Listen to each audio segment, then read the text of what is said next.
بسم اللہ الرحمن الرحیم۔ السلام علیکم۔ موت زندگی کا ختم ہونا نہیں بلکہ یہ تو زندگی کا ایک حصہ ہے جو کہ ہر انسان نے ایک نہ ایک دن ضرور چکھنا ہے، اور بے شک ہم مسلمانوں کا عقیدہ ہے کہ مرنے کے بعد ہمیں دوبارہ اٹھایا جائے گا، لیکن مرنا ایک ایسا عمل ہے جو ہر انسان میں مختلف طور پر پایا جاتا ہے۔ ہر انسان پر موت برحق ہے اور موت کے آنے کے طریقے بھی سب کے مختلف ہیں، لیکن موت کی چند ایک نشانیاں سائنسدانوں نے تحقیق کے بعد جان لی ہیں کہ جن سے ہر انسان کو موت سے پہلے دوچار ہونا ہے۔ جب موت بندے کو آ گھیرتی ہے تو اس کا رابطہ اس فانی دنیا سے آہستہ آہستہ ختم ہونا شروع ہو جاتا ہے، جس سے قریب بیٹھے ہوئے کو اس میں موت کی نشانیاں نظر آنے لگتی ہیں۔ آئیے انہی نشانیوں کا ذکر کرتے ہیں کہ جو سائنسی طور پر موت سے پہلے ظاہر ہونے لگتی ہیں۔ سب سے پہلی نشانی تو یہ ہے کہ مرنے والے کی بھوک اور پیاس ختم ہو جاتی ہے، کیونکہ جسم کو توانائی کی ضرورت نہیں رہتی، اس لیے خوراک طلب بھی ختم ہو جاتی ہے۔ اس کی آنتیں کام کرنا بند ہو جاتی ہیں، جس کی وجہ سے پانی پیٹ میں داخل نہیں ہوتا اور اس کی پیاس نہیں بجھتی۔ اس کے ہونٹ خشک ہوتے ہیں، اس لیے پاس بیٹھے ہوئے لوگوں کو چاہیے کہ اس کو روئی یا چمچ کے ذریعے پانی پلائیں۔ موت سے پہلے ظاہر ہونے والی دوسری نشانی یہ ہے کہ انسان کی عضلات ختم ہو جاتی ہیں۔ موت سے چند گھنٹے پہلے انسانی جسم چلنا پھرنا بند کر دیتا ہے، اس کے جسم سے طاقت ختم ہونا شروع ہو جاتی ہے، وہ پیشاب و پاخانہ کرنے کی ہمت نہیں رکھتا، اس کا جسم کمزوری کی وجہ سے کانپنا شروع ہو جاتا ہے، وہ جسم میں حد سے زیادہ درد محسوس کرتا ہے، درد کی وجہ سے کرانا شروع ہو جاتا ہے اور اس کی آنکھوں سے آنسو بہنا شروع ہو جاتے ہیں۔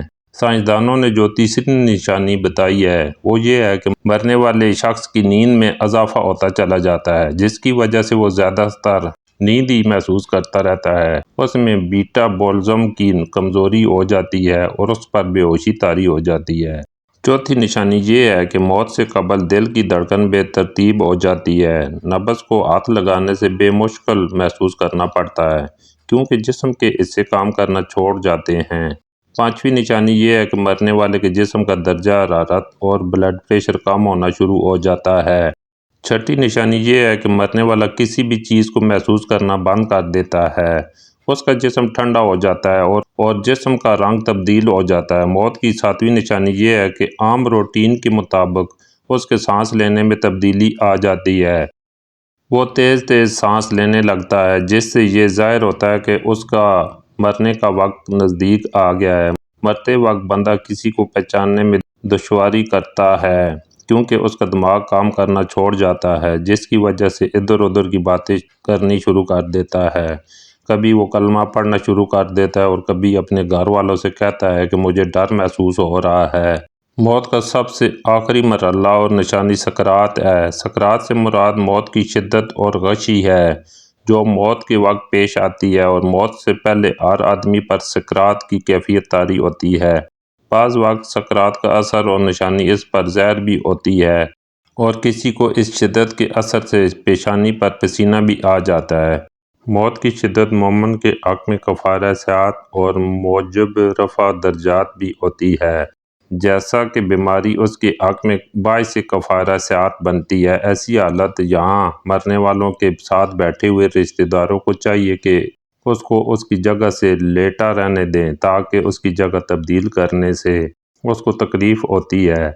مرنے والے کے پاس بیٹھ کر سورہ یاسین پڑھنی چاہیے تاکہ اس کی جان نکلنے میں آسانی ہو۔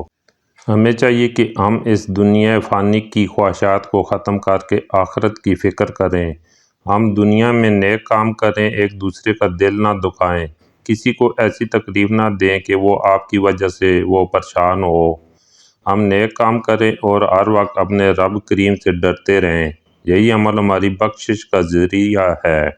جیسا کہ پیارے نبی حضرت محمد صلی اللہ علیہ وسلم نے فرمایا، مومن وہ ہے جس کے ہاتھ اور پاؤں سے دوسرے محفوظ رہیں۔ اللہ تبارک و تعالی ہم سب کو نیک کام کرنے کی توفیق عطا فرمائے، آمین ثم آمین۔